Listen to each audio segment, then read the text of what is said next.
So this is the Realme X3 retail packaging.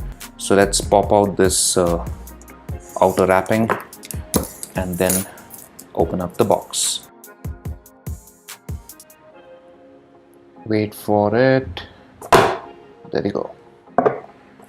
So first up in the box. Hey, welcome to the Realme family. Thank you very much.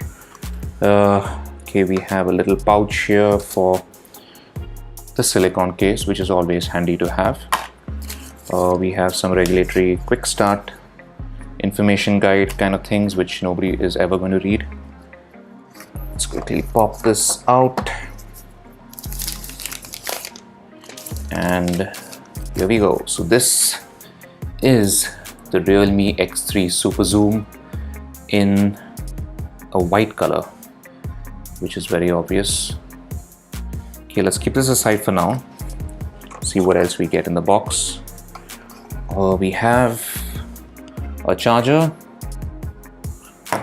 and we have the USB Type-C cable, and finally we have the SIM eject tool, and that's pretty much it. Alright, so we've just gone through the setup of the Realme X3 SuperZoom, so we can get to the real good stuff, which is the features and some of the specifications of the phone, which you guys are really interested in.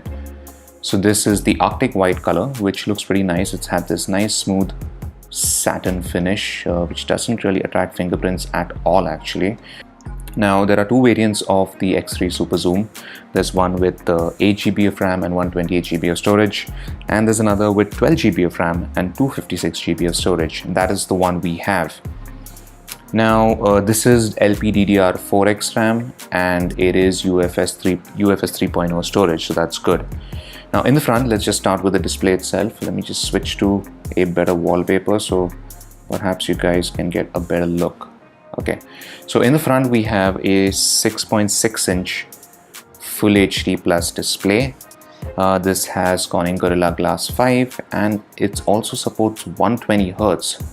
So it's pretty feature packed. If we just quickly go to the settings and we see there's an option here, screen refresh rate.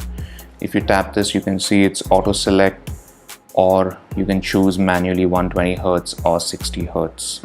Now powering the phone is the Snapdragon 855 Plus SoC. The Realme X3 SuperZoom has a 4200 mAh battery, and you have 30-watt dart charging or fast charging, and which is pretty good. There is no IP rating in this phone. Realme says it is splash proof. You get like about 3 layers of splash protection.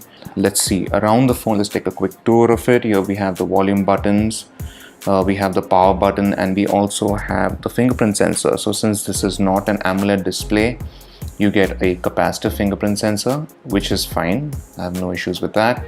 At the bottom we have a Type-C port, and we have a single speaker.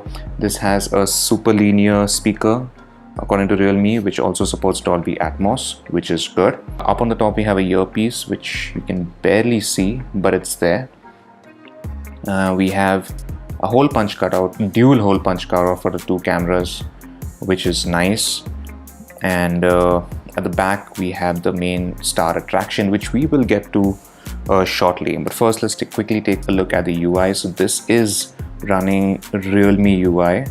Now let's take a look at the main attraction, and that is the cameras. So this, as you might have guessed by the name itself, SuperZoom, the main highlight feature of the X3 SuperZoom is of course its zoom, and for that Realme has used an 8 megapixel telephoto camera. So it's using a periscope style camera, which is pretty cool.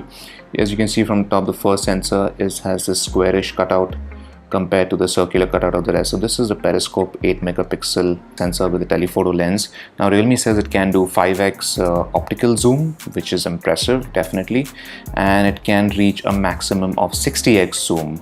Now coming to the main camera, is a 64 megapixel sensor. This is a Samsung GW1 sensor that we've seen Realme use before as well. It has an aperture of f1.8. And one more thing I forgot, the telephoto camera also supports optical stabilization. So it does have OIS only for the telephoto camera, because it can get tricky to take really long zoom shots. So having that extra bit of stabilization to help you assist is always useful. Next up, we have an 8 megapixel wide angle camera, and finally we have, what is this, probably is a 2 megapixel macro camera. Now on the front we have an interesting setup as well. We have two cameras over here. We have a primary 32 megapixel Sony sensor. This is a Sony IMX616, and accompanying it is an 8 megapixel wide angle camera. So if you want to take group selfies or something, this should definitely come in handy.